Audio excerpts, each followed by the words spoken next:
Hello, good morning mga lods. So, update tayo sa ating inahing baboy. So, kasi ngayon, Jewel.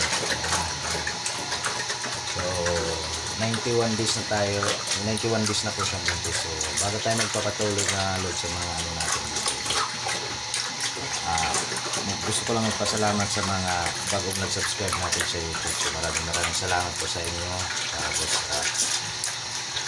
sa mga nakasubaybay sa atin mula nung sa tayo dito ng isa so ginahin ngayon is pangalawang business niya mga anak una nga panganak kaya kumpleto po ako ng mga video ako ng mga nakaraan kung kailan ako nag-start ng alaga nito.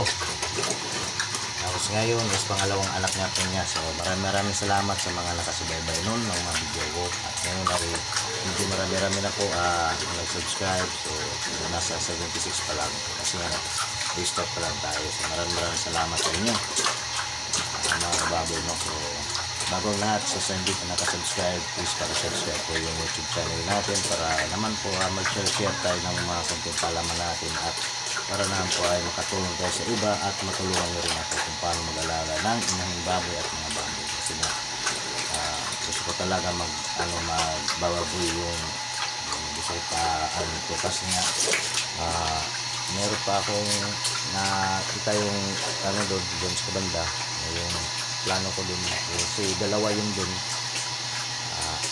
gagawin kong inahin din, lalagyan ng mga inahin. So pa isa-isa yung natin pag mga anak siya. Pag anak nito yung alaga natin is kukuha ko ng isang gagawin inahin baboy. So maraming po salamat sa inyo sa mga nag-subscribe po sa akin. Para subscribe naman po sa video para naman po matulungan niyo ako at makatulong tayo sa iba.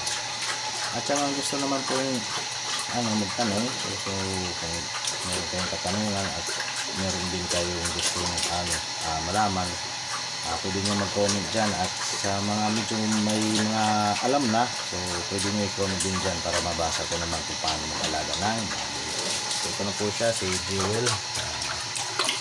Sa 94 days na po siya.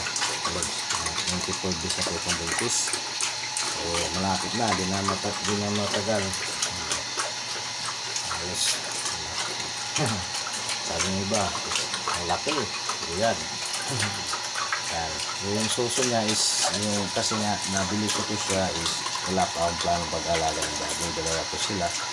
So nung mabili ko siya, di ko tinignan kung ilang yung suso na po yung peraso. Hindi ko natingnan. So pwede na kasi nga wala kang plano din. Yung sa akin, gagamitin lang. So huli na yun yung nagplano ako na yung babae pala tayo pwede kong gawin ilang baboy. So okay din naman kahit ikutin yung suso niya kasi na yung anak niya manak siya ng 12. So maraming logi. Ngayon ayun ko kung sana maraming anak. So medyo malaki-laki na rin yung tiyan niya yung 91 days. So sana anak siya ng marami.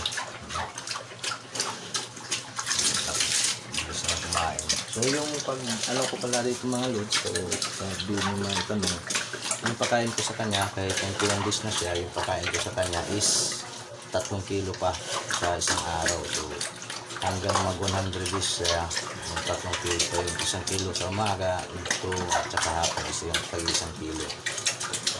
Babawas ako pagdating ng tapos ko siya mapurga. 105, so pupurgay ko siya.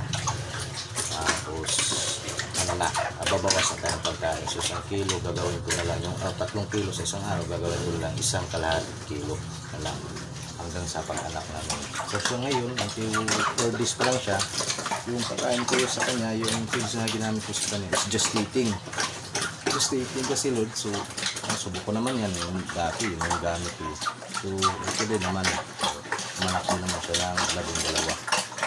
So just eating ko yung ginagamit ko pagkain sa kanya hanggang ngayon. Pagdating ng 100 days niya, babawas ako ng 3/4. So 1 kilo gagawin ko ng 3/4, tapos pag 105 gagawin ko lang kalahating kilo. Yung ko hanggang sa pag-anak na. Yun lang mga lods. Maraming salamat sa nag-subscribe sa ating YouTube channel. At sa hindi pa nakasubscribe, please pakisubscribe na po yung YouTube channel natin. At ito pala yung mga lods, yung pangalawa po yung gagawing inahing baboy. Yan. Bali siya ngayon, Lods, is nasa ano na siya. Nasa 4 months, mahigit pa lang yan siya. Yan. Anak, nanay niya to. So, 7 yun sila, yung 7 yun silang inano ko. Tapos siya lang yung tinira ko para gawing unahin ng baboy. So, may suso siya na 16. So, siya yung napili ko kasi 16 yung suso niya. Ayun lang mga Lods. Maraming salamat sa nag-subscribe sa akin.